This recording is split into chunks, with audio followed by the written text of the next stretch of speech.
صلاۃ و سلام علیک یا رسول اللہ سے۔ دیکھیے دوسروں کا درد صحابہ نے کس طریقے سے اپنے سینے کے اندر رکھا۔ حضرت عبداللہ ابن مسعود، ایک زازان نام کا شخص تھا، وہ اس کی آواز بڑی اچھی تھی اور گانے گایا کرتا تھا۔ لوگ گانے گاتے ہیں نا آج، ہم نے تو دیکھا ہے کہ اگر کمر میں بل بھی آ گیا ہے اس کے باوجود بھی کبھی کبھی شوق پورے کر لیا کرتے ہیں، خاص کر کے اپنے بیٹوں کی شادیوں میں۔ لیکن قربان جاؤ کہ کاش اس زبان سے ہم نے قرآن پڑھا ہوتا، رسول اللہ کے نغمے گائے ہوتے۔ زازان نام کا شخص تھا، یہ بڑا اچھا گانا گایا کرتا تھا، بغداد کا رہنے والا تھا۔ حضرت عبداللہ ابن مسعود کا ایک مرتبہ ادھر جانا ہوا۔ یہ وہ ہیں صحابی رسول کہ جن کو اللہ کے رسول نے کہا کہ یہ وہ صحابی ہیں، ان سے قرآن پڑھا کرو، یہ ویسا ہی قرآن پڑھتے ہیں کہ جیسا کہ میرے قلب اطہر پر نازل ہوا ہے۔ کما حقہ، یہ مفتی بھی ہے، فقیہ بھی ہے، صحابہ کرام جو ہے اکابر صحابہ کرام ان سے مسائل شرعیہ پوچھا کرتے تھے۔ حضرت عبداللہ ابن مسعود جب گئے تو اس نے ایک جگہ محفل سجائی ہوئی تھی، وہ گانا گا رہا تھا، بہت سارے لوگ بیٹھے کر کے اس کا گانا سن رہے تھے۔ حضرت عبداللہ ابن مسعود وہیں پر رک گئے باہر کی سائڈ۔ آپ کے جو محبین تھے وہ آپ کے ساتھ میں تھے، آپ کھڑے ہو کر کے سننے لگے۔ آپ کے محبین نے کہا کہ حضور کیسے رکے ہیں؟ کہا کہ یہ جو آواز آ رہی ہے بڑی اچھی آ رہی ہے۔ کہا کہ وہ تو گانا گا رہا۔ کہا کہ ہاں گانا تو گا رہا ہے لیکن آواز بڑی اچھی آ رہی ہے۔ کہا کہ پھر آپ کیوں رکے؟ کہا کہ میں اس لیے رکا ہوں کہ کاش اتنی اچھی آواز کے ساتھ کبھی یہ قرآن پڑھ رہا ہوتا، قرآن پڑھ رہا ہوتا تو کتنا لطف آتا بہترین آواز کے ساتھ۔ آپ یہ کہہ کر کے وہاں سے نکل گئے۔ پھر وہ زازان نے جب اپنی محفل کو ختم کیا تو ایک شخص نے کہا کہ صحابی رسول عبداللہ ابن مسعود نے آپ کو گانا گاتے ہوئے سن لیا ہے۔ کہا کیا کہا انہوں نے؟ کہا کہ وہ کہہ رہے ہیں کہ کاش اتنی اچھی آواز میں وہ قرآن پڑھ رہا ہوتا۔ کہا کہ اچھا؟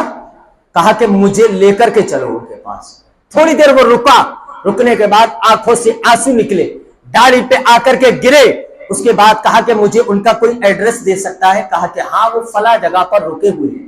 وہ گیا، جا کر کے دروازہ کھٹکھٹایا۔ کہا کہ بیٹا کون؟ کہا کہ حضور میں وہی زازان ہوں کہ جس کی ابھی آپ محفل میں گانا سن کر کے آئے ہیں۔ کہا کہ اچھا رکو۔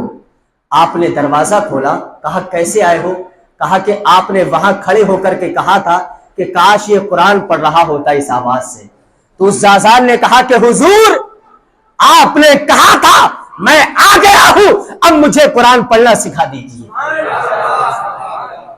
اسی لیے شاعر کہتا ہے کہ جو بات دل سے نکلتی ہے اثر رکھتی ہے، پر نہیں طاقت پرواز مگر رکھتی ہے۔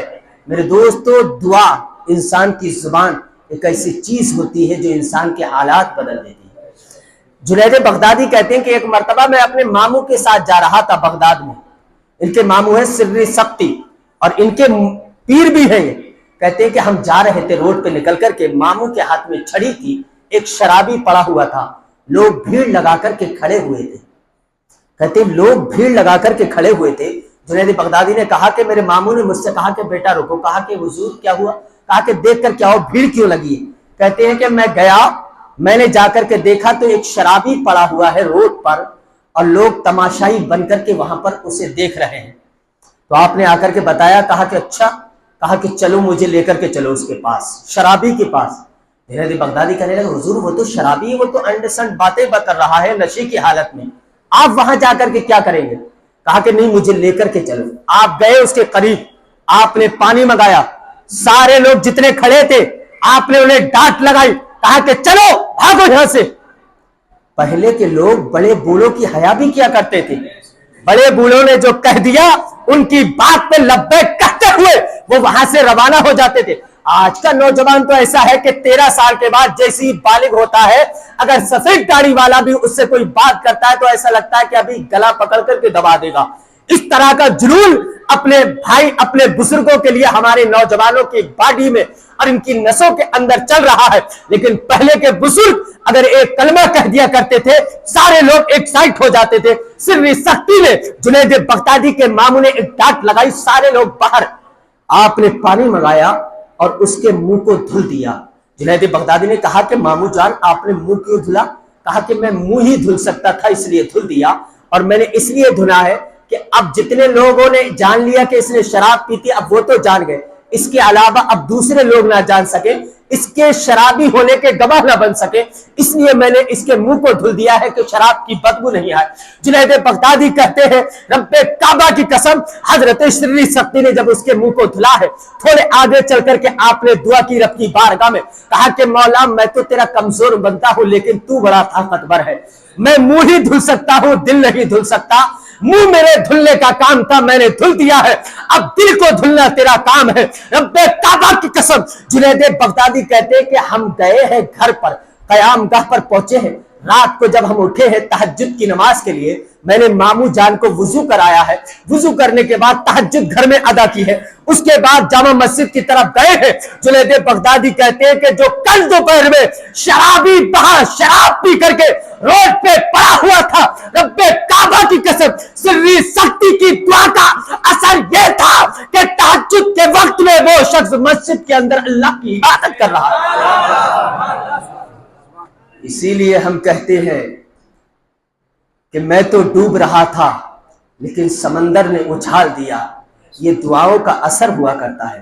تو میرے دوستو میری گزارش یہ ہے کہ اگر ہمارے آس پڑوس کے اندر بھی کوئی کسی طرح کی گناہ کے اندر مرتکب ہے تو کم سے کم کچھ تو کوشش کرنا چاہیے۔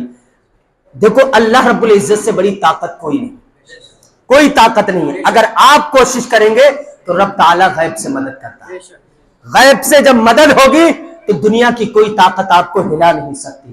آپ کا نوجوان بچہ بھتیجا پڑوسی کوئی بھی کسی طرح کا اگر غلط کام کے اندر داخل ہے، ہماری ذمہ داری بنتی ہے کہ کم سے کم اسے روکنے کی کوشش کریں۔